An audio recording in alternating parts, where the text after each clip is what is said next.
Hi guys, welcome to another episode of our tutorials by Levonotion Studios. This is Super Sam once again, and in this very episode I'm going to show you how to create wireframe render in Blender. Let's get started.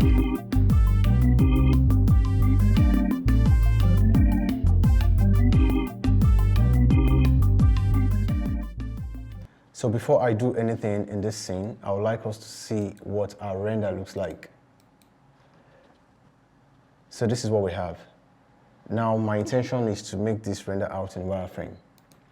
So back to my perspective, I want to go to my render properties here and scroll down to freestyle and make the freestyle active.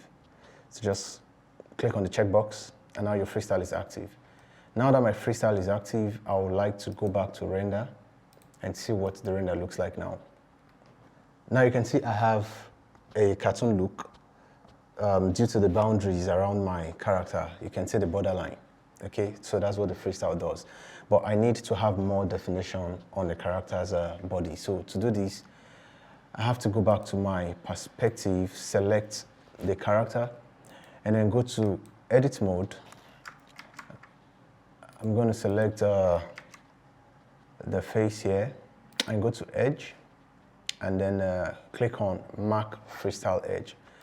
So as soon as I did that, you can see this green line, right? So that is showing you the definition of the freestyle edge of this character that had been activated. So now I'm going to go back to object mode, and this time around I'm going to rendering, and I want to render to see what we have now.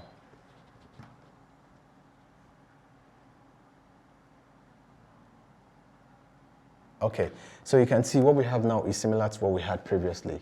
And to make sure our new edge mark is being reflected in our render, there's a particular settings that we need to work on as well. So come back to perspective, and you want to go down to the view layer properties, and then scroll down to where you have freestyle. So you can see the freestyle here. So these are the options, these are the freestyle options that you have. Now, under the edge type, I have some items here that I can check. So I'm going to check on the edge mark. When I check on the edge mark, I need to go back to my render and see what that gives. So now you can see my edge mark is being reflected in my render now, okay? So this is how you go about it. Now for me, I feel like the thickness of the line is just way too much for my purpose here. So I like to bring it down a bit. And to do so, you need to go into any of these freestyle settings. So I'm talking about the thickness now. So it means that to solve that problem, I need to go under the freestyle thickness. So click on the drop down and then change the base thickness from 3 to maybe 0.5. Let's see what that gives. Go back to render, render image. And now you have something faint, right? This might be just too faint. You can decide to increase it if you want to.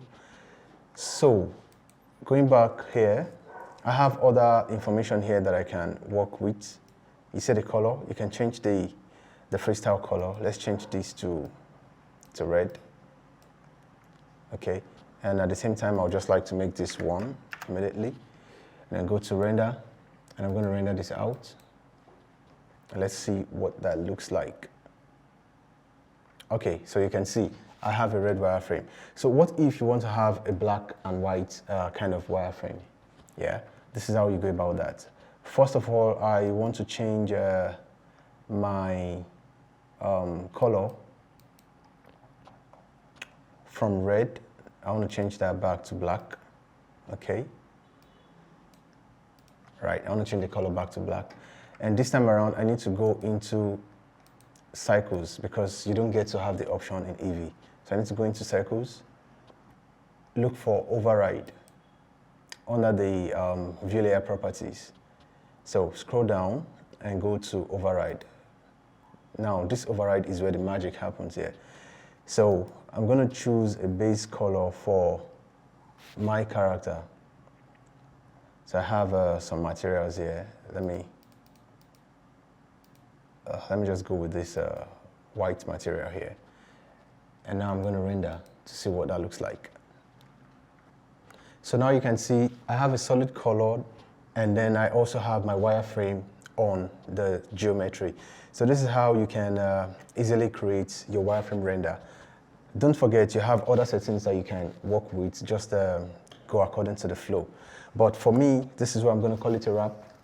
I hope you've learned one or two things from this video. Don't forget to like the video, subscribe to our channel if you've not done so, and until next time, keep your creativity blending.